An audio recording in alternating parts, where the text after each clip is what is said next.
Hello, and welcome to the Vlogging Pod. In today's episode, we delve into Project 2025. Not just a presidential initiative, but a comprehensive plan with profound implications for our entire political system. While figures like president and the vice president are often associated with this agenda, its reach extends far beyond individual leaders, influencing senators, governors, and policymakers nationwide. Project 2025 aims to fundamentally restructure federal agencies, including Department of State and USAID, potentially altering the course of the U.S. diplomacy and international relations by consolidating foreign assistance and redefining public diplomacy to serve American interests. This initiative could reshape how the U.S. engages with the world. Moreover, proposals within the Project 2025 suggest a reevaluation of U.S. participation in international institutions such as the IMF, World Bank, raising concerns about the future of global economic cooperation and the stability of international alliances. Join me as we explore the depth of Project 2025's influence, examining the roles of various power players and the potential consequences for our political system and global standing.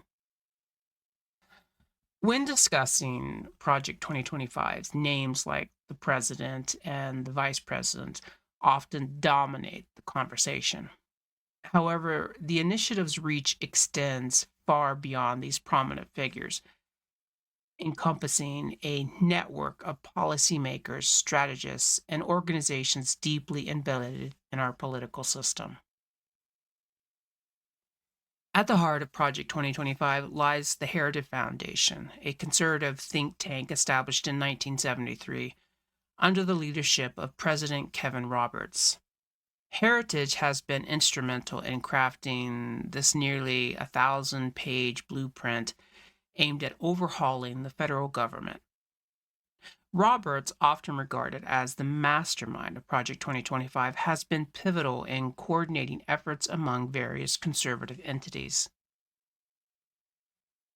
The project's influence is evident in its personnel.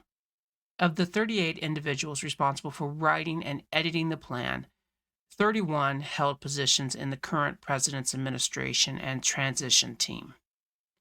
This includes Paul Dance, former chief of staff at the Office of Personnel Management, and Steve Groves, who served as deputy press secretary and assistant special counsel in the White House. Their deep ties to the previous administration underscore the project's intent to staff a future conservative government with experienced loyalists.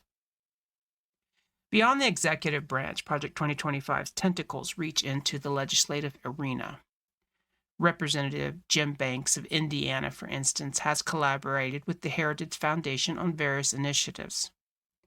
As chairman of the Republican Study Committee, Banks championed the Blueprint to Save America, a proposal echoing many of Project 2025's objectives, such as increasing military spending and addressing what the term the radical woke agenda. In the Senate, figures like Tom Scott of South Carolina play a nuanced role. As chair of the National Republican Senate Committee, Scott has pledged to protect GOP incumbents from primary challenges, even those arising from the ultra-conservative factions.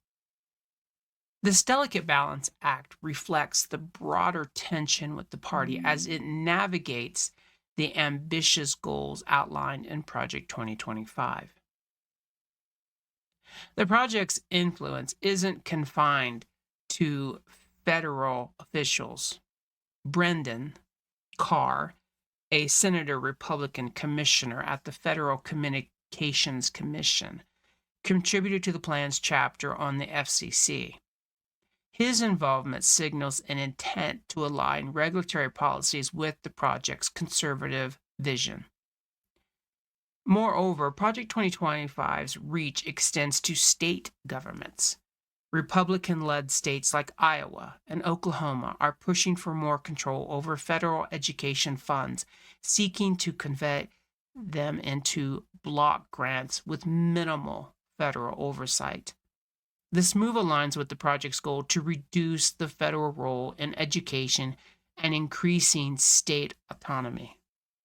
It's important to note that while Project 2025 has garnered significant support within conservative circles, it has also faced criticism. The current president, for instance, has publicly claimed to have no knowledge of the project, despite the involvement of numerous former officials from his administration. Critics argue that such denials are unconvincing, given the deep connections between the project's architects and the current administration's plans. As we navigate the evolving political landscape, understanding the breadth and depth of Project 2025's influence is crucial. It's not merely a plan for governance, but a concerted effort to reshape the very fabric of our federal institutions. Driven by a coalition of policymakers, strategists, and organizations committed to a conservative vision of America's future. But I think it goes beyond conservative. I think this isn't just the common terminology for conservative. To me, it would seem a radical conservative, far right than most people would ever envision.